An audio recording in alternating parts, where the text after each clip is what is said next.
Welcome to this Cold War International History Project seminar and book launch.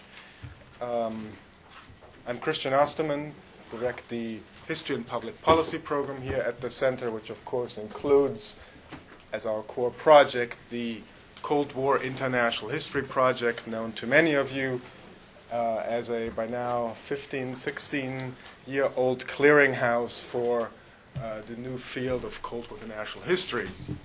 Some of our publications are outside, and there's a lot more on our website at cwihp.org. Thrilled this afternoon to open up a discussion of Professor Vladislav Zubok's new book, A Failed Empire, copies of which, by the way, are available outside at a discount. So between here and the reception, upstairs in the 6th floor boardroom at 5:30, there's a chance to get your very own copy and possibly have it signed by our illustrious author. I'm also delighted to have, along with Professor Zubok, a panel of distinguished scholars to review, discuss the new book, really start up a discussion that we hope to have with everybody here.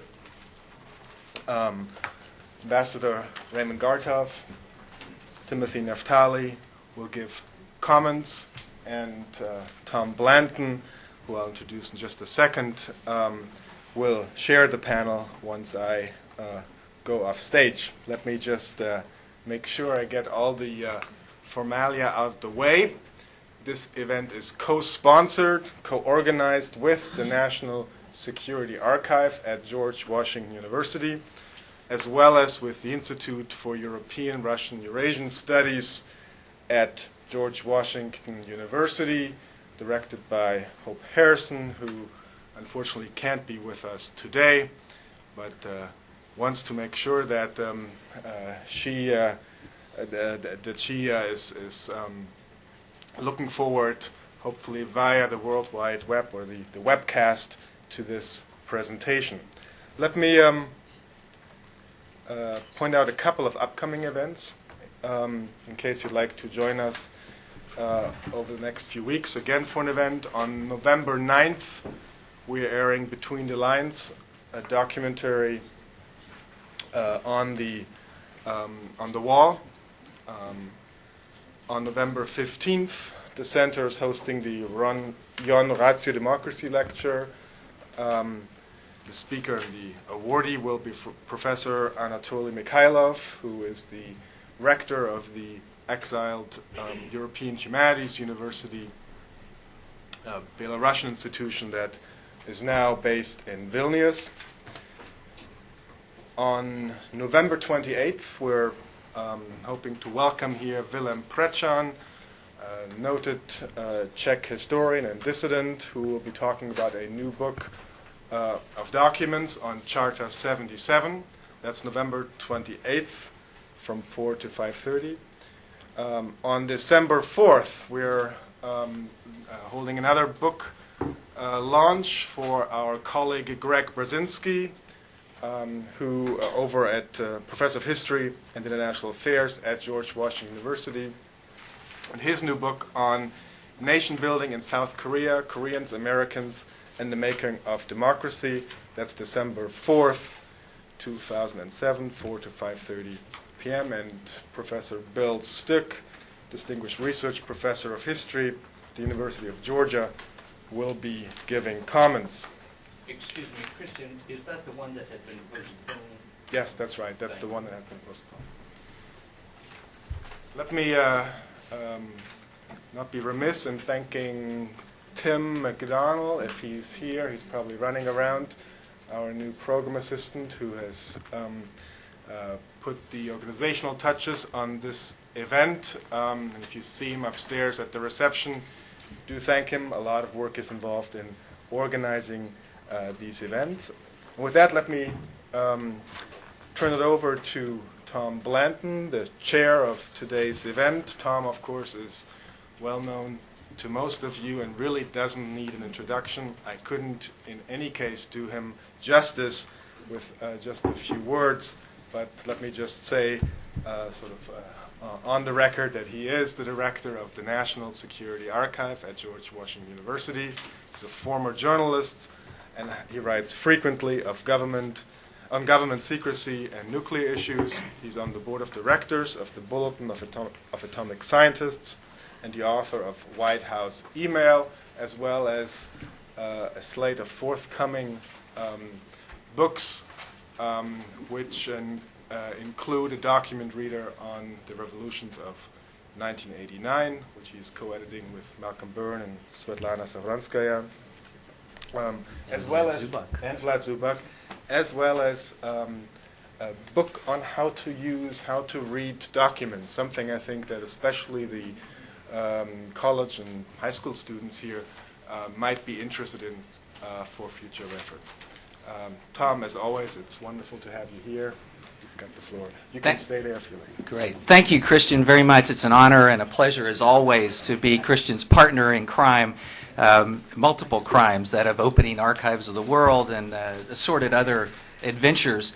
I just want to say a brief word about our three panelists and then turn the floor over to Vlad. Vlad Zubok has been a star in the Cold War history firmament for almost 20 years, since he burst on the scene, sort of a supernova in the making, at a seminar at Ohio University in the fall of 1988, when eminence grises like John Lewis Gaddis looked at him and said, "Wow, the best of the young Russian historians." That's a direct quote.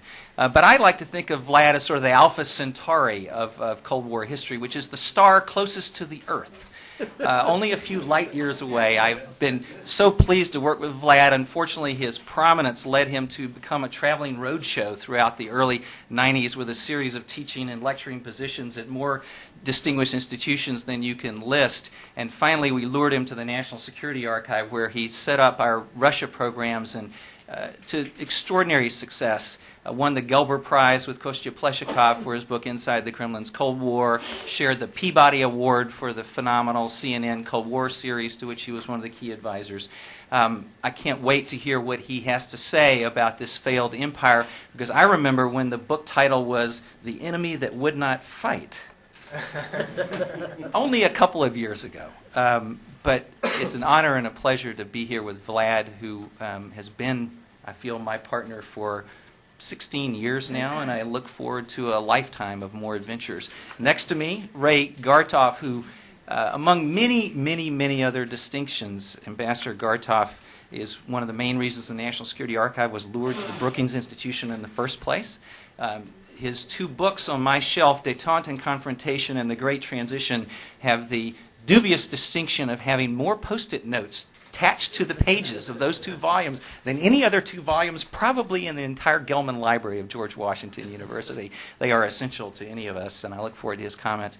And then, of course, Tim Naftali, who got his start really trying to crack a pretty tough safe, get loose some of those key Kremlin documents with Sasha Fursenko and other partners in crime. Then went on to tougher nuts to crack, like the White House tapes, and now has risen to probably the hardest job of all, which is running the Nixon Library and Yorba Linda, the new Nixon Library that comes up to National Archives standards and is staffed by professionals and will reconsolidate the personal and political materials of Richard Nixon with the public and tapes materials in what is genuinely a triumph for public access that overturns about 20 years of litigation by the late president.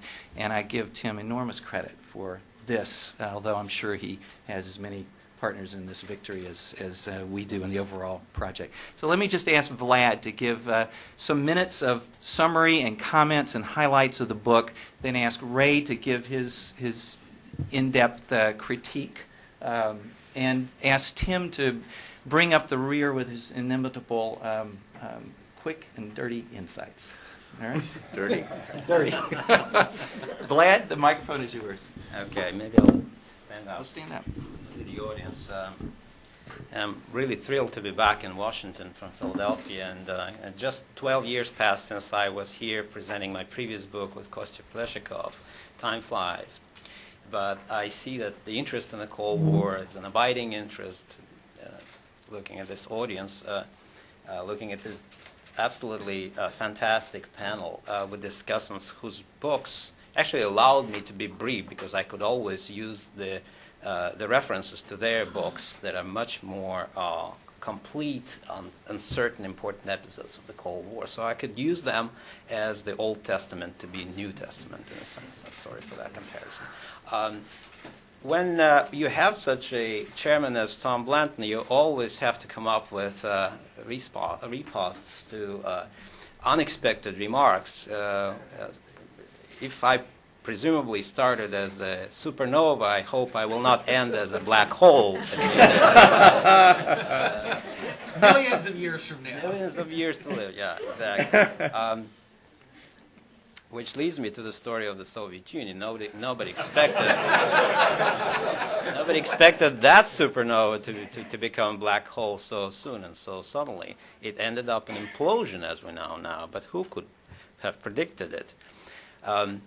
How and when I began to think about this book that was 12 years ago, the next book without a title, and ended up being a failed empire.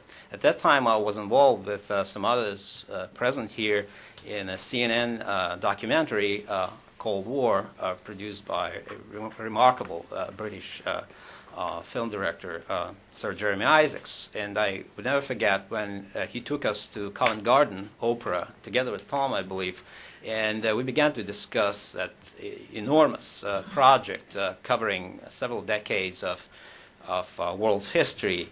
I told him, but you did another long serial on World War II, 26 parts. And he became very agitated and said, listen, World War II is like, Mozart, Nozze di Figaro, very short, very brief. Cold War is like Wagnerian Ring. And, indeed, those words rang in my memory as I kept working on this book that became almost an endless process. It ended. Let me summarize the main conclusions of the book, and not all of them, but what I judge to be exciting, surprising, and more or less new, at least for me. In my project, I focused not so much on diplomatic history, although diplomatic history was really a thread in the book, but I always thought that you cannot explain Soviet behavior without understanding better the nature of Soviet empire, the nature of Soviet regime, and the profound changes that happened to Soviet society during those remarkable decades between 1945 and 1991. Because indeed, the Cold War was very long. It encompassed life experience of at least 3 generations. And it was the life and experience of those generations, Russian society, that I tried to reflect in the book as a counterpoint. It was not the main theme, but it was an important counterpoint, an important background that I tried always to keep in mind. You had one type of a society in 1945, which is the subject of my first chapter, the society mortally tired, depleted, exhausted by the unheard of war experience. At the same time, it was the society with the elites that were imbued with pride, with the idea of centrality of the Soviet Union in the world. They were drunk with that brew of victory, and they were thinking about new kind of imperialism, socialist imperialism, that would ensure that the Soviet Union would never ever be invaded by the enemy, would be 100% secure. Sounds like Americans after 9/11. Those were people later on who developed a new sense of burden, not Kipling-esque burden of a white man, but the burden of a Soviet man, to promote the idea of socialism in the third world. And that became a central idea for the whole generation, the generation that I guess was active especially in the 50s and the 60s. It was an exciting period of de-Stalinization, without understanding which you cannot understand the times of Khrushchev, and without which you cannot explain the motivation of Gorbachev and his generation of reformers. And without understanding the phenomenon of stagnation during the Brezhnev times, loss of ideals, loss of sense of purpose in the society, and especially in the elites, you cannot explain why Gorbachev's reforms happened and in what way they happened. Finally, the effect of liberation, very sudden, unexpected liberation during Gorbachev's glasnost of perestroika, should be understood correctly to explain what happened and how Gorbachev, in a sense, opened the Pandora box with all kinds of unforeseen consequences for him personally and for the rest of us living in the Soviet Union at that time. It's the book that focuses on leadership and elites, but I repeat, it does keep in the background the rest of the society. Those millions of Soviets were not statists. They were there. They were at some point ready for sacrifice, ready for mobilization, but towards the end of the story, towards the end of the Cold War, they were less ready for that. And it was a crucial societal change during those 4 decades. The elites, you find a crucial generational shift in the elites. Most of the book is about the generation that grew up under Stalin, was nurtured by Stalin, came to power during the Khrushchev decades, and later became old and decrepit during the Brezhnev era. Impossibly long era, as it seemed to me at the time when I was very young. I expected all of them to die, and they did not want to die. Now I have a different mentality on the subject of mortality. So we have very important changes, societal changes on the elite level as far as any image was concerned. That's why I devoted quite a few pages in the book to the image of the United States, the image of the West. They changed, the changes also concern what they believed were their national and ideological identity. Profound changes. Their vision of war and peace, and their values and ideals. In fact, if we look at these monumental changes that happened to Soviet elites during those 4 decades, they were no less striking than the changes in a much more open, democratic, and dynamic American society during the same time span. If not more, I would say. Speaking of the driving forces and driving motives of Soviet behavior during the Cold War, I used the same expression or the same concept I had used for my previous book with Kostya Pleshikov, the revolutionary imperial paradigm. It shows you how we academics become trapped by the choice of words we once had done, and it becomes embarrassing actually to say, oh, I was wrong. Well, in this case, fortunately, I don't think I was wrong. I don't think Kostya and I were wrong when we formulated that strange dualistic concept. And I think, indeed, during the entire Cold War, you see imperialist goals and sentiments cohabitating in a strange way with revolutionary ideals and sentiments. In strange and unpredictable way. They often fed on each other, reinforced each other. Under Stalin, as I will say in a second, Stalin believed he could subdue revolutionary sentiments by harnessing them to the imperialist chariot. For him, expansion and power relations were much more important than revolutionary fervor. But at the end of the story, we find that the revolutionary imperial paradigm played a trick on those who thought they could use it as an instrument. Gorbachev himself became so much carried away by ideas that he believed were revolutionary ideas, redoing, reinventing, re-engineering the meaning of socialism, that he forgot about equally important power realities, and in the process of perestroika and glasnost, let real Soviet power slip away. It's really a fascinating story. That's why I believe the Soviet side of the story is, in a sense, much more intriguing and much more important to understand that than the Western side of the story. Who could have told that one of the empires involved in the Cold War antagonism would peacefully walk off the scene, would peacefully implode? Nobody could predict the end of the Cold War, even less so predict the peaceful outcome of the Cold War. I kept thinking about it as I thought about the irony of Soviet ideology and how it worked, how it impacted Soviet society and Soviet leaders. The factor of leadership, of course, as all my colleagues at this panel would readily agree, was the crucial one, especially with the kind of regime, with the kind of system that existed in the Soviet Union at that time, highly centralized.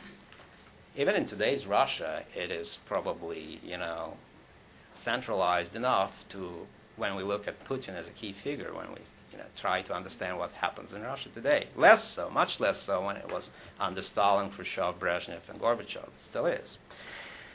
Stalin, in my perception, was a truly pivotal figure for the Cold War. Yes, one can say America, which is my opinion, launched, maybe inadvertently, launched the Cold War by opposing Soviet regional plans in the Middle East, in Iran, for instance, in Eastern Europe later.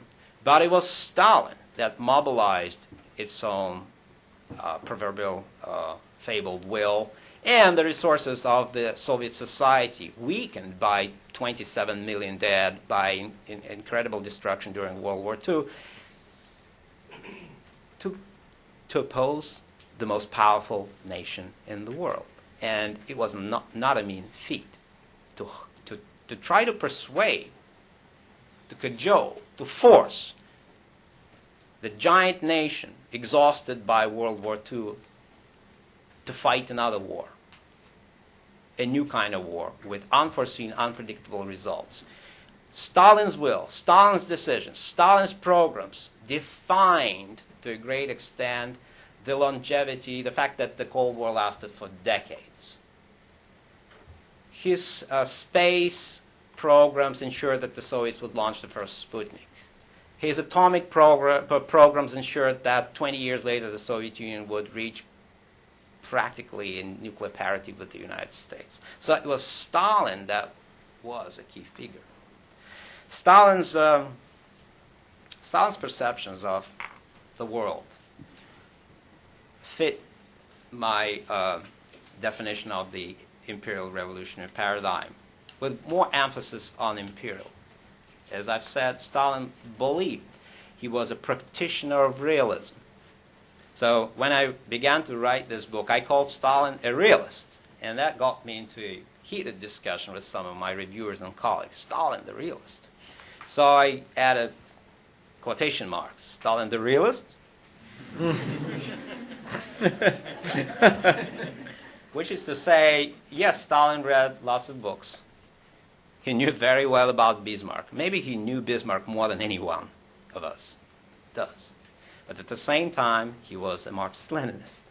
So he thought he was superior to Bismarck and the folks like Bismarck, because he knew something that they never knew, the Marxist-Leninist theory of historical determinism, the war of classes, the inevitable triumph of socialism over capitalism. So that ideological component, I think Stalin underestimated himself. He believed he was a realist. In fact, he was realist ideologue. And those ideological conclusions and sometimes misconceptions led him to a profound miscalculation vis-à-vis the United States. In his opinion, also nurtured by his study of European history, the United States was a dangerous imperialist power, like other European imperialist powers. But he extrapolated his knowledge about European great powers onto the United States. Yet the United States, when it entered the world scene, began to act quite unpredictably,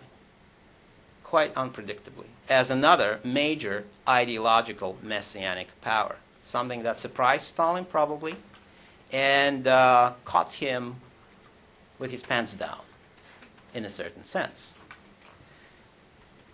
When he thought he could strike a compromise with the United States, that was 1946, the United States decided firmly and for a long time not to make any compromises with Stalin's Russia.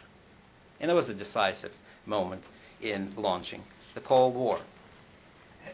Khrushchev's importance for the big picture of the Cold War is, of course, beside the fact that he wounded the communist movement irrevocably with his anti-Stalin speech, he launched new processes inside the Soviet society that a generation later would produce the society with a middle class values, with new ideals and ideas of privacy, individual freedoms versus the state needs and obligations that would later erode and even ruin Soviet power.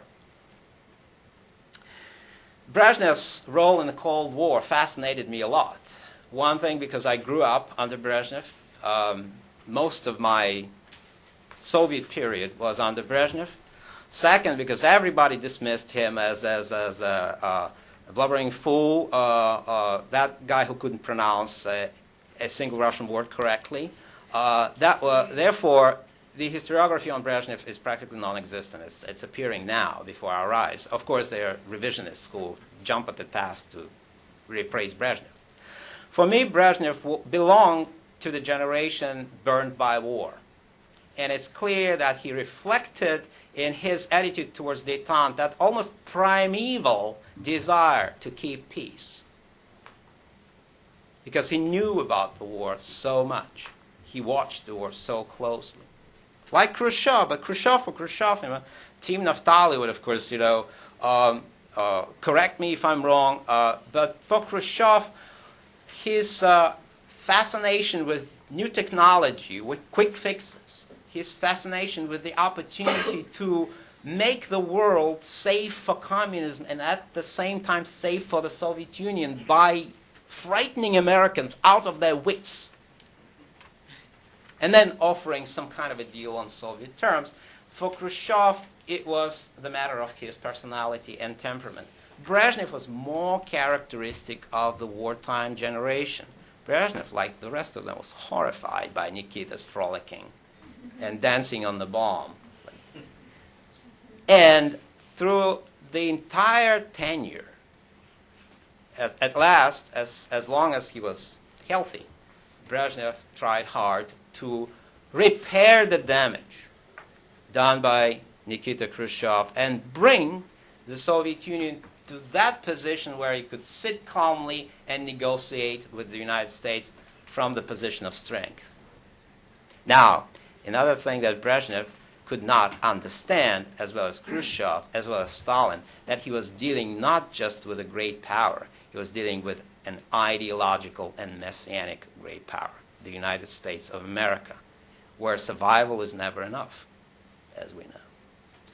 So Americans were, of course, frightened out of their wits, but it was a disincentive for them to sit at the table, negotiating table with the Soviet Union. In fact, some people actually did sit at the negotiating table. I mean, Nixon, Kissinger, some of them decided to be realists. Some European statesmen decided to play realist games with the Soviet Union. So Nikita won, at least in short term in some respects, but the bulk of American polity was not persuaded by these things. So, and produced the phenomenon of the Second World War, the Second Cold War in 1980, 1986. I may see some some objections basically telling, what about the Soviets invading Afghanistan? They started the Second Cold War. Well, to me, the invasion of Afghanistan was really the continuation of inertial, purposeless foreign policy that began when Brezhnev was already sick, when the decision-making in the Kremlin became a fictitious decision-making with lots of log rolling and with three main figures, Ustinov, Gromyko, and Andropov, fearing more about losing their clout and future careers in the Politburo than about some kind of trap that awaited the Soviet army in Afghanistan. They brought the USSR into Afghanistan. And it's slightly disingenuous for me when people draw this direct line between Soviet interventions in Angola, the Horn of Africa, Yemen, and Afghanistan. Look at the map, guys. After all, Afghanistan is, or was, on Soviet border. The instability in Afghanistan was a security threat. Of course, Soviet invasion was a disastrous miscalculation, but it's not the end of the story of Afghanistan. It's not the end of the story of invasions into Afghanistan. We'll see more of it, of course, more of these miscalculations. Finally, Gorbachev. Gorbachev is an interesting case of the man who changed his ideals, changed his concepts during the period of 5 to 6 years. When he became General Secretary, he was a passionate, devout believer in reforming the existing system, making it work. When he finished his term, he was a European Social Democrat and practically ready to be a chairman of Green Cross or some kind of international organizations that had nothing to do with communism. It's an amazing transformation. Such a volatility, such an intellectual open-mindedness, to me, characterizes the new generation of Russians, and Gorbachev did belong to that new generation. And because the book cannot really encompass everything, I devoted 6th chapter of my book to the changes under Nikita, to the rise of the new generation of the people of the 60s. And in my next book, which have already been sent to Harvard University Press, I will deal more centrally with this generation of the 60s. In my opinion, Gorbachev belongs to them. So the phenomenon of Gorbachev is a phenomenon more of a societal changes in the Russian society, the changes that followed the track of generational shifts, rather than external pressure. And that brings me to the final conclusion of my book. Not terribly surprising for me, because I always believed in that, but maybe surprising for some people on this side of the Atlantic. That is, American role in bringing the Soviet Union to its end was rather limited. Rather limited. When you look at Americans and American foreign policy, you find two kind of theories why the Cold War ended. One attributed to Reagan and his Star Wars, two attributed to George Kennan and the strategy of containment. I don't believe in either of these explanations. I can dwell on Reagan's Star Wars. Specific documents show that Reagan's pressure, military pressure, technological pressure, only made Soviet elites encircle, the camp with wagons, rally around the flag, only, in a sense, made them willing to respond in kind.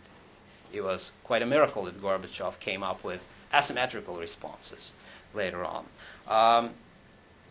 On Kennan and the containment theory, I'm the last person to dismiss Kennan. Kennan was and is a giant of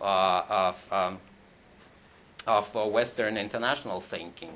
But to think of containment as something that caused and ensured the end of the Cold War is almost banal, in my opinion, and almost tautological. It is, after all, if you look at what kind of options the United States had. It didn't have an option of going to war with the Soviet Union. After all, it would have been disastrous, especially after the advent of the nuclear revolution. And it couldn't really appease the Soviet Union and make all the concessions, because American society, as I stressed many times, is another kind of ideological messianic society bent on transforming the world, bent on making the world safe for freedom and democracy. So neither of those options, going to war or appeasing, were available for the United States. So it was logical and almost tautological for the United States to continue to check the Soviet Union. But this checking of the Soviet Union in time became a strange game that involved both sides and got them embroiled in all kinds of continents and into situations that neither of the countries wanted to get embroiled. I would argue, maybe paradoxically, that the Soviets ended up in Angola and the Horn just because Americans were so interested in being in other parts of the world. That third world game was impossible without two hands clapping. Stalin actually had no intention and no willingness to extend Soviet power into the third world. I mean, even if he could. It was only that game that we call the Cold War that seduced the Soviets under Khrushchev and later under Brezhnev to continue that game that helped to exhaust the Soviet economy. To finish my talk, the only 2 points that I regretted, and as I said about it in my introduction to the book, the only two aspects of the Cold War that I wish I could deal more with. First aspect is Soviet economy and finances. I think it's fascinating how the Soviet Union was able to function economically and financially for such a long time and pay for such a costly confrontation with the wealthiest, not only with the wealthiest country of the world, but with the country that had resources of the rest of the capitalist world. Created such a great system, financial and economic system of cooperation among capitalist countries. Second thing that I regret I couldn't deal more because the archives on this subject are still closed in the Soviet Union is the history of the military-industrial complex of the USSR. We have some fascinating publications. We have some tantalizing clues, some budgetary figures, but it's far, far from complete. So if I had those data and those publications, some tentative conclusions that I made in the book must have been more firm and actually more interesting, perhaps. So let me finish my brief talk by thanking the organizers for giving me this wonderful opportunity, and I thank you for your attention.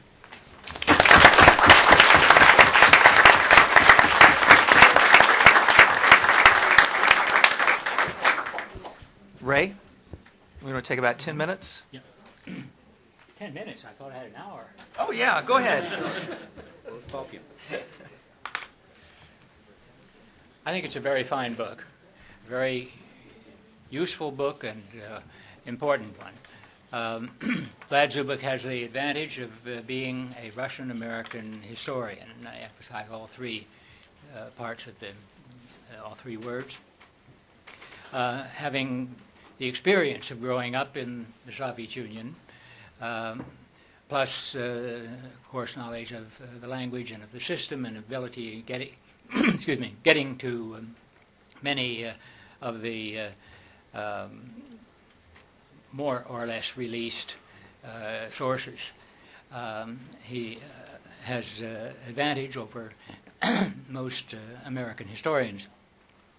It is a choice that any historian has to make in dealing with a subject such as this, whether to concentrate on one major protagonist, as he has done, or to try to equally see both sides. But he has, I think, for good reasons, concentrated on dealing with the failed empire, the Soviet Union, at the same time keeping very much in mind and well aware of the importance of interaction between the two, and he does appropriately take into account, of course, the American side of the equation.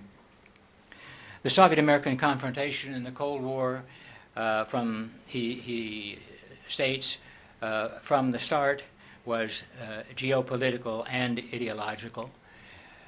I think there are some who would downplay the ideological factor, perhaps, but I think it's quite aptly put. He describes them as the two potentially global empires. Here, not everyone will agree with that characterization of the two powers, but let me just pass that by for the moment. And he describes this confrontation as lasting until Gorbachev finally reappraised drastically his views of both the ideology and in reality and of Soviet security interests. And of course, this was accepted by President Reagan. Now, the role of ideology, he emphasizes, or he states, did not decline in importance after Stalin, as is often thought. The revolutionary imperial paradigm, as he calls it, continued, but ideological considerations and influences changed, of course, with a changing world and changing leaders. I would stress, consistent with Vlad Zubok's analysis, although using terms that represent my own analysis rather than his, but I think as well it is well illustrated by his account. The clash of objectives and conflicting interests and of perceptions and evaluations of the adversary and adversarial actions created a pattern of persistent reciprocal interaction and persistent misperception affected by ideological presumptions that seemed to validate the adversarial misevaluations and misjudgments, and helped to mightily to generate and perpetuate the Cold War.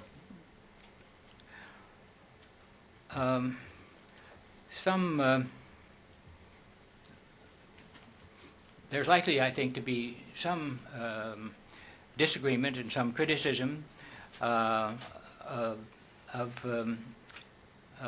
Vlad's analysis by those who may charge him with equivalence, or with, to take it the step further, moral equivalence, although he does not apportion blame or, in my judgment, imply any moral equivalence, but he does describe the effects of the interaction of both aims of advantage and erroneous perceptions and errors and missed opportunities by both sides.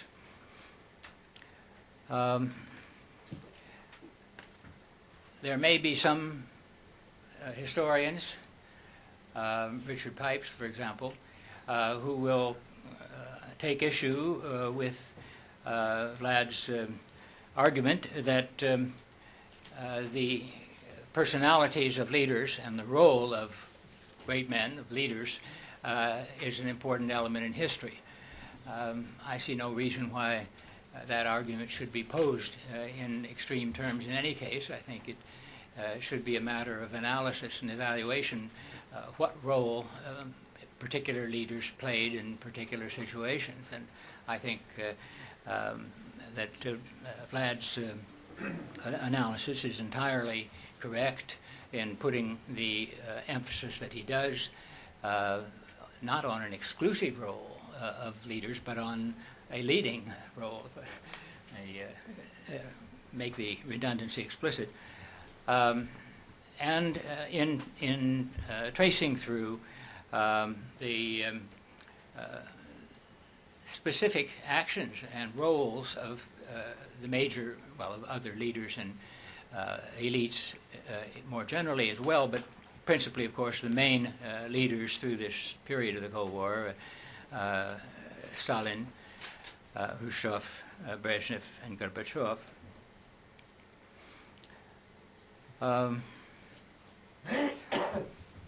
I think it is Also, another virtue of this book that he has included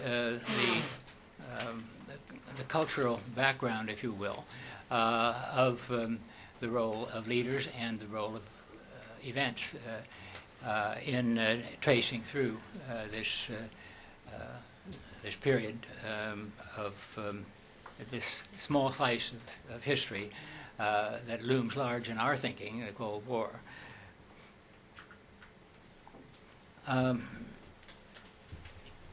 You do, Vlad, at one point say that there was, above all, there was a declining will inside Soviet political and intellectual elites to risk a war. But I find that your study convincingly demonstrates that there was always a strong determination not to risk war. It is true that Khrushchev, specifically, had a penchant for a kind of attempt to not only to use Soviet power, but to use Soviet power when they didn't yet have it, in order to try and blusteringly gain advantage. But as the book clearly indicates, and specifically states, especially after the Cuban and Berlin confrontations of the early 60s, Khrushchev's nuclear brinksmanship dropped. And not only in his subsequent policy period, brief period, after those events, but carrying over to Brezhnev and all the subsequent leaders. I think this was not because Khrushchev was any more prepared to take risks of war, and when he saw real risks involved, and most tellingly, of course, in the Cuban Missile Crisis at its peak, he backed away at once. He didn't. It wasn't that he was prepared really to take those risks. It was that he judged badly whether there were risks in some of his actions, but stepped back when he found that he didn't. I won't go into it further, but I think I just draw attention to Vlad's remark that Brezhnev's détente provided an indispensable bridge from Stalin's quiet warmongering and Khrushchev's blustering to Gorbachev's ending of the Cold War. That's just a simple sentence, but it says a great deal, and it goes through a great deal of history, which is well spelled out in the book, and I won't go into here. I think Vlad is quite correct in seeing Gorbachev as finally persuaded by belief in a new thinking, which he erroneously thought also already characterized the policies of the main Western powers. And he found that rather than resolving the last major disputes of the Cold War in terms of compromises based on new thinking, there was a tendency for the West to seek advantage, but that, to his credit, did not dissuade Gorbachev from going forward. As Vlad points out, Gorbachev not only became, in many ways, a great hero to many in the West at the same time that he was losing the confidence of the Soviet people by not following through, not successfully carrying out policies to meet the objectives that he did seek in terms of amelioration of the economic and general situation within the country. His perestroika of not only the ideology but also the actuality of life in the Soviet Union failed, even as the steps that he was, the major big steps that he was prepared to take, succeeded in bringing in, helping, in playing the major role in bringing an end to the Cold War. It's a complex situation, which I think Vlad spelled out very well.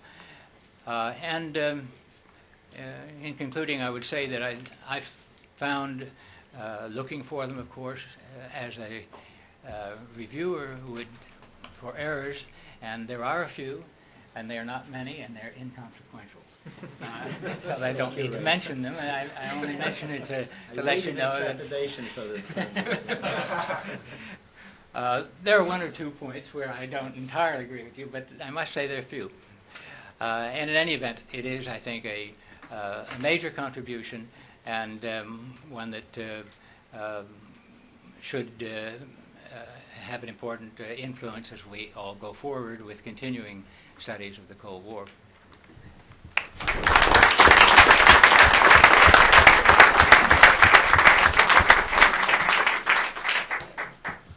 Well, a new book by Vlad Zubok is a reason for celebration among Cold War historians. You know, good history is not just facts and narrative, but it's also a very good historian. And you have in Vlad, as Tom intimated, an unusual combination of characteristics and attributes and talents, which allows you to see how materials can be rethought, reconsidered, and a narrative spun in an interesting and kulturny way. And so it's a pleasure for me to be here. And although I come from an institution that I believe is the only federal institution in the United States that has statues of both Khrushchev and Brezhnev, I do not speak on behalf of the Richard Nixon Library, nor could I speak on behalf of the United States government. Even though the book is a product of a man who spent his formative years in what was then the Soviet Union, the book reminded me of a cartoon that I had seen in my formative years in Trudeauite Canada. And it was a cartoon called The Wizard of Id. And The Wizard of Id is about a kingdom that is ruled by appetite and cronyism and cynicism and just whatever the ruler wants to do on the day when he wakes up. And as I read this book, which I really agree with and I really enjoyed reading, I kept thinking about how important for understanding Soviet actions in the international sphere the idiosyncrasies of the Soviet leaders were. In fact, I found myself concluding that the least idiosyncratic of the Soviet leaders I was reading about was Stalin, which I found a big surprise. But having done my own work on Khrushchev and knowing the importance of Khrushchev's appetites and personality to understanding Soviet policy in his era, I was delighted to see that kind of model can apply to other Soviet leaders. Now, beware. There is, of course, a debate about the role of leaders in shaping societies and in shaping the international system. And I do not say this as a great advocate of the great man and someday great woman, perhaps next year, theory of history. But if you look at Soviet records, it is inescapable. The conclusion is inescapable that the Soviet leader, the actual personality of the Soviet leader, was a determinative factor. It explains a great deal of what happens. Not everything. In this book, Vlad says, subtly in some cases, and in the case of Brezhnev, extremely directly, that not only are Soviet foreign policies the product of one man's obsessions, but the pace of international events is affected by that person's preferences. And I think I know it's persuasive in the Khrushchev case, but from the material and evidence he provided, it became for me persuasive for Brezhnev. And that's really, if you stand back, that's quite extraordinary. That the Soviet leader after all, a society that was not supposed to be defined by a single leader, should have actually been determinative in shaping international affairs. I agree with Ambassador Garthoff that the interactive quality of international affairs is an important determinant to understanding outcomes. But oftentimes, the spiral was begun, or started, by a decision in the Kremlin. If I had a complaint about the book, it's that the American side, while discussed, is not always there isn't the fine analysis that we see for the Soviet side. Sometimes there on the American side, which it's impossible if you want to make sure the book isn't 1,000 pages. But on the other hand, I asked myself occasionally, was the initiative always coming from the Kremlin? In a number of cases, the answer has to be yes. And these are remarkable. Each one is remarkable because at least the evidence provided by Vlad is persuasive. And these are world historical events and cannot be explained except by or through analysis of the personality of the Soviet leader. And I'll just list them. 1948, the Berlin blockade. 1961, the Berlin crisis. 1962, the Cuban Missile Crisis. 1972, the decision to go to the summit. A very interesting section in this book, which I heartily recommend. Because after all, I'm persuaded at least that if it were not for Brezhnev, that summit with Nixon wouldn't have happened after the American decision to bomb Hanoi. And it's only, at least, again, and I think this is as a result of both the memoirs of Garthoff, but also it's Semyonov's diary, which is a phenomenal source that you use extremely well in this book. It is pretty persuasive that without Brezhnev, you're not going to have a summit in 1972. And since these days I spent a lot of time with Richard Nixon and Henry Kissinger, at least their papers, the argument on our side was that there was no risk to take to bomb Hanoi. Nixon was convinced that there would be a summit anyway. Now, either Nixon understood Brezhnev extremely well, or Nixon was actually taking a huge risk that almost failed. But 72 can't be understood without Brezhnev. And, of course, 1990. A story that I wish you had had more time, but I bet your editor told you to stop. The decision to allow Germany to reunify in NATO cannot be understood without Gorbachev. I think Bush plays a role in keeping things together. Kohl, of course, is pushing for it. But if you study the role of Germany, and you do a great job in the book, throughout the Cold War, it is inconceivable of a Soviet leader, inconceivable that a Soviet leader would allow Germany to reunify in NATO, but for Gorbachev. Each of these instances requires a knowledge of the Soviet leader, and that's really remarkable. And I think you do a great job of teasing that out. But then that begs a whole bunch of questions. What difference did we make? What difference did societies make? What difference did the military-industrial complex make? Well, as Vlad has already discussed, there are lots of areas of information to which we do not have access. And frankly, we've had to rely, and Vlad too, on evidence on the Soviet side that those of us who do presidential history here might not be terribly satisfied with. After all, memoirists are not known to always tell the truth. But there are a number of stretches of the period that we can only cover, particularly after the Khrushchev era, with memoir information. Still, it's actually remarkable. Our sources are better for things that happened, in some cases, 45 years ago than they are for things that happened 10 years ago or 15 years ago than for things that happened 25 and 35 years ago. That's just the idiosyncrasy of the Soviet or Russian now neo-Soviet archival system. Now, in the book, Vlad talks about neoconservatives, and I know who they are. And they're not going to like this book at all because it's reality-based. But then you talk about neorealists, and I'm not sure who they are.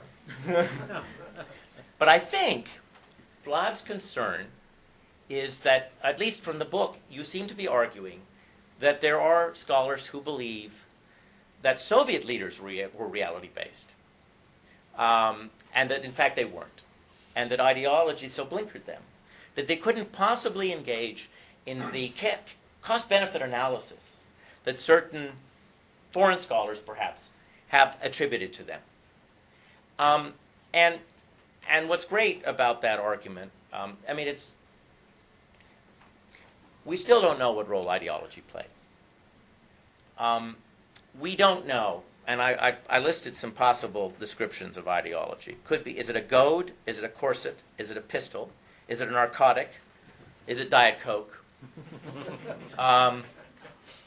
And what I would want to tease out more, what I would want to tease out more, and I would do it by asking about Gromyko and Andropov. Why on earth did they support Gorbachev? Did they? Because from all the but your Andropov is an interesting character, and my point in raising that is that I've always found that that ideology was a long-term, far-away objective that was a goad, but that all politicians, whether Soviet or American, have to make short-term decisions. And those short-term decisions are often the product of pragmatism in foreign policy, not in domestic affairs. You make a very good argument, and in fact, that's one of the reasons why we need to do more work on the financial side. The Soviets were if they were they were at their most ideological when they worked with their economy. But I bring up this point because what's absolutely consistent throughout this book is a study, although it's sotto voce, it's below the level, quiet. It's a study of the balance of terror. And what's clear from this book is the Soviets were more terrorized and more terrified than we were. Again and again, Vlad makes reference to fears of an American first strike, which really seem to be real. Long after Americans stopped believing, until the Reagan era for a brief moment, that the Soviets were intent on attacking us, really attacking us, the Soviets seemed to believe we were intent on attacking them. And if the balance of terror is that important, then that helps explain why Soviet leaders were so afraid of war. And I agree with Ambassador Garthoff. I think they were afraid of war from the beginning. And the fear of war is not ideological. It's sort of as primordial as things get. And if you accept that the fear of war is a major motivating factor, then there's a lot going on here that doesn't have to be Soviet or Russian. It's just human. And you see this consistently. Now, not all the Soviet leaders reacted the same way to this fear, but they all seem to have it. And I would tease that out a little bit more. It's there in the book. You didn't miss it. It's there. You refer to it. But I'd tease it out, and I would lay that as a groundwork for an argument about somewhat more pragmatic, at times, behavior by the Soviets. I also think that though their jump into the Third World certainly responded to youthful springs of ideology, there was an effort on their part to acquire friends, and they often made friends with countries that were anti-communist, like Egypt, that were jailing communists, and they knew it.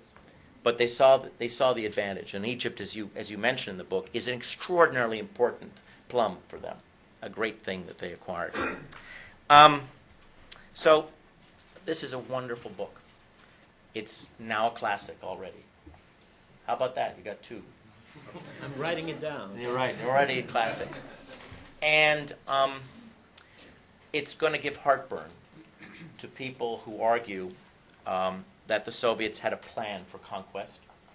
It's going to give heartburn to people who liked something called the Team B assessment. But that's sometimes how things work in international history. the empire that's the most militaristic, perhaps the most threatening, may be one much closer to home. Thanks.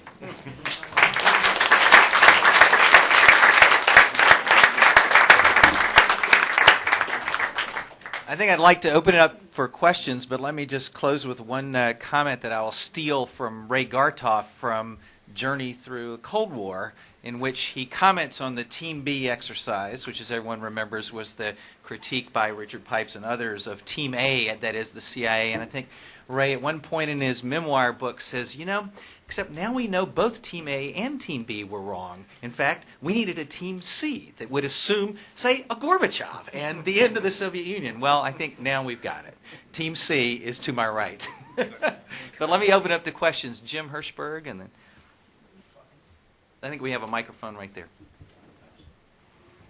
Thank you. It's a great pleasure to be here at this event. I'm Jim Hirschberg, professor at George Washington Christian's predecessor at the Cold War Project. I can't help but recall 19 years ago this month being at Athens, the other Athens. Apparently someone actually did go to Greece mistakenly, and apparently was very disappointed to find out that he should have gone to Ohio for that Cold War conference. And I can't help but recall that all the Soviet participants, as they were then called, were well, not all, but some of them they seemed to be most startled by the spectacle of a black woman discoursing knowledgeably about Soviet alliance management, because Condoleezza Rice gave a paper before she went on to lesser things. But the Americans were all gossiping about Vlad Zubok exploding onto the scene and displaying, along with Kostya Pleshov, that the torch had indeed been passed to a new generation of young Russian historians who are actually willing to defy the party line and speak their minds. And it's great to see Vlad at this stage 19 years later. I have to also recall that I've often thought that Vlad is just like Lenin when it comes to Cold War history. Vanguard Party? No, because as Vlad well remembers, for decades in the Soviet Union and Soviet politics and history, no matter what position you took, you had to start by quoting Lenin. Well, in Cold War historiography, no matter what argument you took, from Gaddis to Lefler, you had to start by quoting Zubok as your authority. And now I understand that not everyone will be able to have that same option, so I'm looking forward to seeing the book. I just have one question, just to hear Vlad grapple with the issue of the individual and contingency in Soviet history and during the Cold War versus broader systemic factors. And this is a counterfactual I think we've discussed in years past. If Yuri Andropov's health does not give out and he lives for, say, another decade, does the Soviet Union and, for that matter, the Cold War still exist today?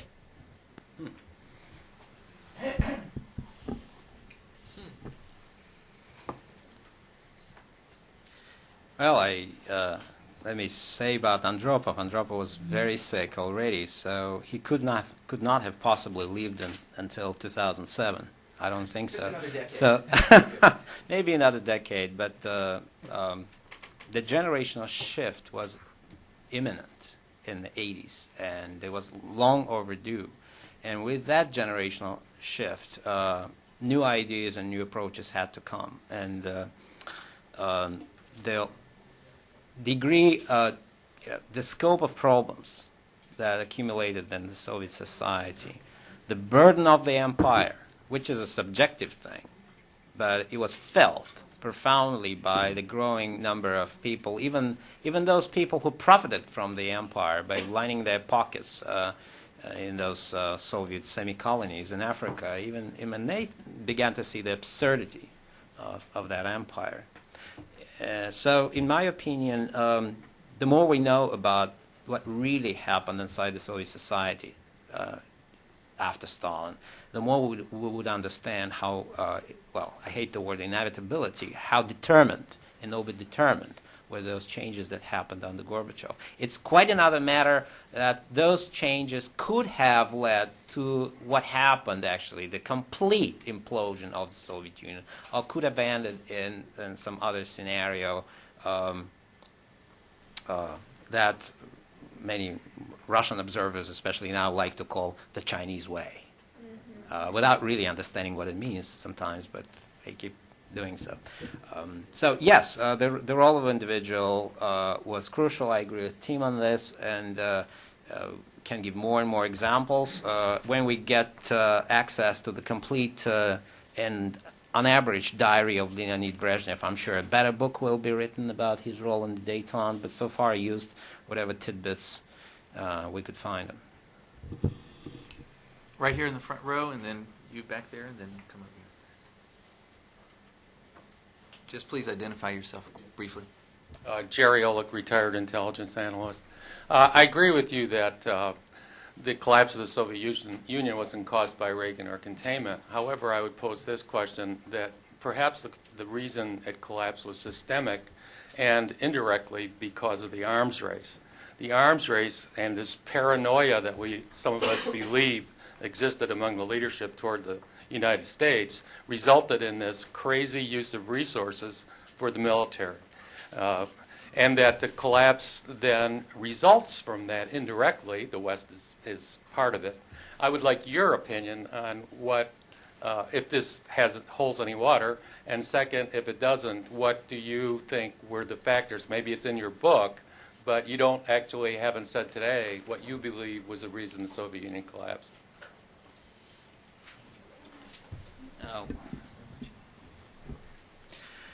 I believe the Soviet Union collapsed to a great degree because of the deep systemic dysfunctions that existed in that society, in that type of economy, and that type of empire that, after all, failed to create an effective counter-system of trade, finances, and economic cooperation to the system that the West had created. So with all these severe dysfunctions and severe problems, there are other issues that I think were equally important. The man-made financial crisis during the late 80s that I attribute largely to the decision passed under Gorbachev and policies that he implemented, erroneous policies that he implemented. Lack of understanding, disastrous lack of understanding of the power of nationalism and the dynamics of nationalist movements that he and his lieutenants unleashed wittingly and unwittingly in the Soviet Union and later could not control. The effects of so-called glasnost and liberation and discussion of historical errors and crimes that, again, Gorbachev thought would cleanse and would help to cleanse and liberate Soviet society from the past in the name of the better socialist future, and in reality was a hugely disrupting and politically dangerous process that played out. So the factor of man-made crisis and erroneous policies, erroneous in quotation marks, from the viewpoint, if his role was to preserve the Soviet Union and reform it, he failed. And this failure was due to a number of erroneous decisions. I cannot be more forceful about it. But he acted against the background of an enormously dysfunctional society, economy, and finances. That's also true. Yes, sir. Bill Veal. I'm a retired Foreign Service officer, and I was on the Soviet desk in the 70s. I have a question about something that you and others on the panel may remember, that Henry Kissinger, during the 70s, was busy constructing a web of interdependence, that he called it, and there were 11 intergovernmental agreements, many in the science and technology fields, but including things like environment, agriculture, and there was the Soviet, there was the Apollo-Soyuz thing under the space agreement, and a whole variety of things, with a lot of exchange activity going back and forth with Soviets coming here and Americans going there, Americans going to a lot of places where Americans had never been before in the Soviet Union. In your research for your book, did you come across anything that suggested there was any impact of this, and if so, what that impact was? Thank you. fact, I did. I did think about those things and found that the impact was profound, and it was long term. It started when, after Stalin's death, the Soviet leaders decided to open up the Soviet Union to foreign tourism and allow some Soviets, limited numbers of Soviets, to travel abroad. And I discussed this in Chapter 6.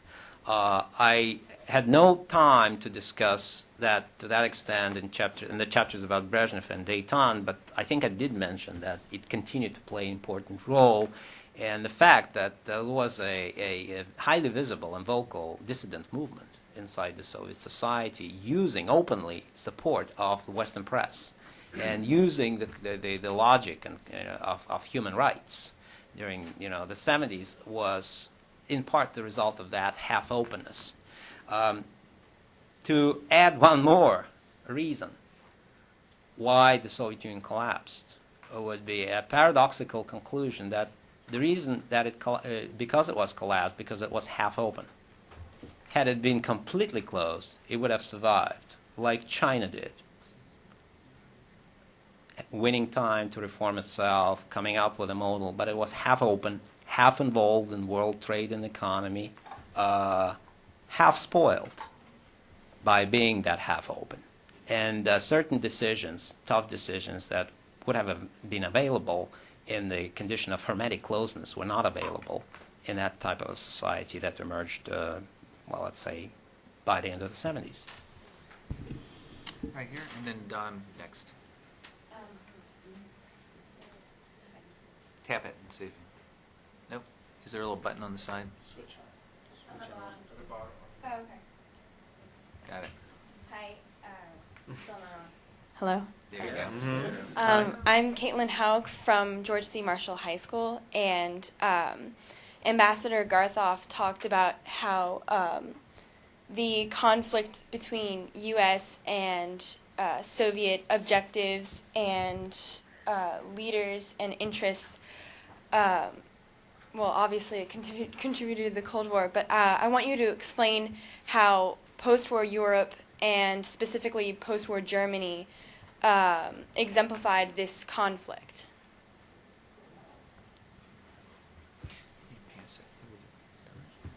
Is this a question to me? Yes. Sorry. Okay. Well, I dealt with Europe. Primarily, I dealt with Germany. In fact, if I guess the French would be quite unhappy to see this book because, in the index, I found myself, to my embarrassment, France is mentioned 3 times. So it's not good for sales in France. The book, will sail in Germany, hopefully, because Germany was a central issue. And first chapter was about Soviet society. Second chapter was about how Stalin contributed to launching the Cold War, and the third chapter is about Germany, why and how Germany was divided. I think here I fearlessly treaded on the minefields because there's still many people, especially among European academics, who believed that the GDR was Stalin's unwanted child, to quote the title of one of the books, that Stalin didn't know what he was doing in Germany, that he was a hopeless bungler, lost in various priorities, and couldn't even understand his own tactics. I profoundly disagree with all these statements. In my opinion, Stalin perfectly knew what he wanted in Germany, and task number 1 was to consolidate his beachhead in the occupied East Germany, and to do it without antagonizing unnecessarily Western alliances, without closing other opportunities related to the rest of Western Europe, especially to Western Germany, to keep options open. But it was clear what was the priority for Stalin: to have Soviet military force in Central Europe by all means, and to have that beachhead in East Germany. And it was clear from the discussion recently declassified that took place after James Burns offered that pact, a 20 years pact on German neutrality, which would have necessitated the withdrawal of Soviet military forces from Germany. It was actually, surprisingly, almost a real discussion in Soviet elite, and Stalin sent out those, instructions. What do you think, comrades? He asked. But 25 people responded, including Marshal Zhukov, and everybody reading the great leader's mindset, no way. We will stay in East Germany. And that's the Western plot to take us out of Central Europe, out of East Germany. The implication was we'll never leave East Germany. So with that kind of document, I think that should effectively finish all kinds of discussions among Austrian, German, and other Western European historians about that missed opportunity, so-called thing. But I think it will continue because tenure jobs and the academic culture, they promote discussions sometimes beyond their usability. Don Oberdorfer? Yes, Don Oberdorfer. Is this on? I don't know. Is it on? Can you hear? Yes. No, it is on. Okay. Point it into your mouth. Okay. Yeah, that's There you better. go. Rock star approach. Right. This question is prompted by something Tim mentioned. Why is it that Gromyko and Andropov so greatly promoted Gorbachev? Was it that they were deceived? Was it they didn't know the guy who they were pushing? Was it that Gorbachev seemed to them somebody different from what he ended up being? It's kind of a mystery that's raised by some of the things that are questioned here. And I just wonder what, Vlad, what your answer is, and possibly what Tim's answer is. Oh, Don and Tim, appreciate this question, to which I cannot give a definitive answer, having no access to intimate, secret letters and diaries of these individuals. But it doesn't take to be a great psychologist on the scale of Freud to figure out what Andropov wanted to do. Andropov wanted to be in power. He didn't expect to die so soon. He wanted to nurture young man like Gorbachev, and he saw a potential in this young man. He never dreamed that Gorbachev would become the leader so soon and so suddenly, and with that absolute power vested to him without even the attempt from the collective leadership to create a sort of Chinese firewall between him and the absolute power. What happened that the old timers, the old guard, began to die so suddenly, well, expectedly, of course, but, maybe not for them, with Gromyko, who, after all, was the last of the big troika. Ustinov was dead, Andropov was dead. Gromyko was the only one. He never wanted to be the leader. He never felt he was destined to be the leader. He wanted a cushy position for himself. He saw by that time that the powerful forces in the bureaucracy, including the KGB very importantly, were pushing for Gorbachev and rooting for Gorbachev just out of the desire to have somebody fresh, young, energetic after all those moribund men. He played safely. He got what he wanted. He supported his candidacy. He got his position. He died in 1989, just on the eve of the collapse of the empire. Lucky man. Tim, do you want to make a comment? My comment simply is I don't know the answer, and that's why I asked it. But one of the things that's important, we both stressed, we both talked about the role of individuals. There is still a process. The Kremlin exists as a process, and a number of people play significant roles over the history of the Soviet Union. Mikoyan plays a significant role in the Khrushchev era, and Andropov seems to play this role later. And I think I understand Mikoyan's objectives. I don't really understand Andropov, and so one of the reasons I asked that question, Gromyko's a little easier to understand, is that I think that when we finally get to sort of thick description of how these things happen, I think that Vlad is absolutely right about the general conclusion. But even though the individual general secretary matters, there is a process, and these other cardinals are important. There is a story there. There is a story. I don't think it's as simple as they didn't understand Gorbachev. I do believe there's a story. We don't know it yet. But it'll provide thick description. It doesn't change, I think, the importance of Gorby's role, but it will explain a little bit more how this totalitarian system became an authoritarian system and how it was actually governed. And I think it'll be of great interest to political scientists because we'll be facing more and more societies like that in the future. Let me just give a last word to our author because we've reached the time limit, and I would like to invite you all to join us for the reception outside, but I want to give Vlad the last word, and please let's continue this conversation over drinks. Right. Vlad?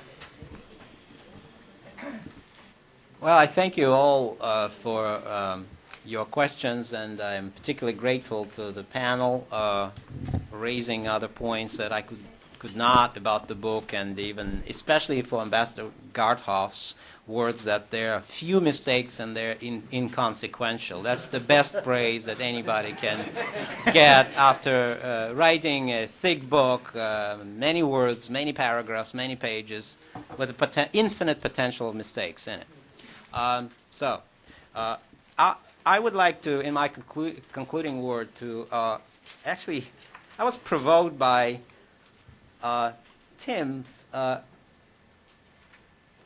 sentence that the Soviets were always afraid of war, and after all, the fear of war cannot be ideological. It's primordial.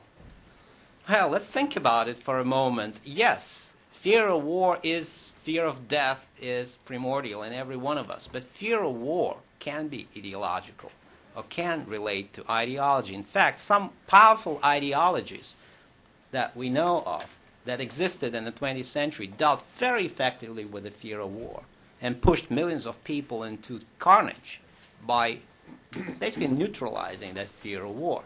So when you imagine the Soviet Union in 1953, February, March 1953, before Stalin's death, the country was moving like a speed train towards a major war with the United States. Of course, people were afraid, but people took it with a great degree of fatalism. They believed, somehow ideologically conditioned to believe, that in the end we would prevail and survive. What they dreaded were enormous casualties, of course, because they just witnessed those enormous casualties. But ideologically, they were inured to that fear by the promises of the eventual victory for socialism. Now, when this ideological inurement is gone, the pain is acute. The pain is acute. So during the early 80s, when you had the Second Cold War, and Reagan brandished, according to Soviet newspapers especially, nuclear weapons right and left, people's fear of war was now unmitigated by their ideological beliefs about the eventual victory of socialism. And I could witness it myself when I lectured all around the Soviet Union. The first question I heard from my audiences was, will there be a war soon? And people were afraid of it, simple folks. So there are situations, and the dynamic of ideological and primordial terror in the Soviet society still awaits a good research. Yeah, to more future good books. Hear, hear. Let's thank our panelists.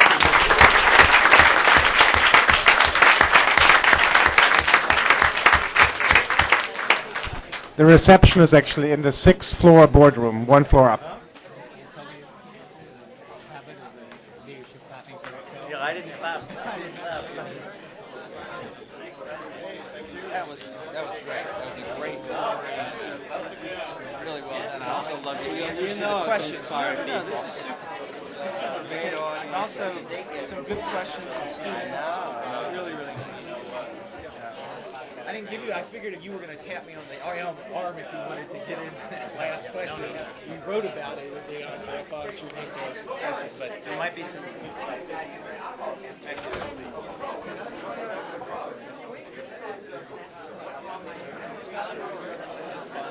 you were great, by the way. This was some great lively comments, fun.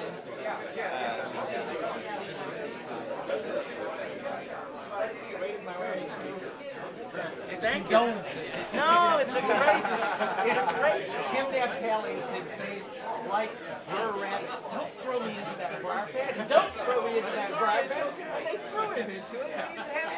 Well, it's a great. Now, what's amazing now? It's filmed, archived, and anybody can watch it. It was on the web. You're going to sign this book? Yeah, you got to sign it. Very good job.